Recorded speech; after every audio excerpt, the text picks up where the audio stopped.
So today I'll be showing you how to pair and connect an Xbox controller to your Samsung Galaxy Tab S10 or S10 Ultra. So this is very simple. The first thing you need to do is go to your tablet's Bluetooth settings. So swipe up, go to settings, and then under settings, go to connections, make sure that it's selected, and then you should see Bluetooth. So first, make sure Bluetooth is on. And when it's on, it's going to automatically start scanning for Bluetooth devices.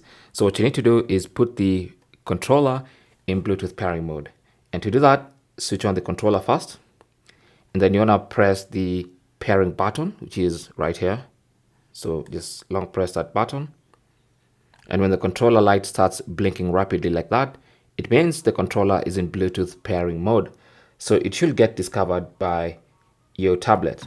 Now, if your tablet has stopped scanning, you can just tap on scan again so that it starts scanning again while your controller is still in Bluetooth pairing mode.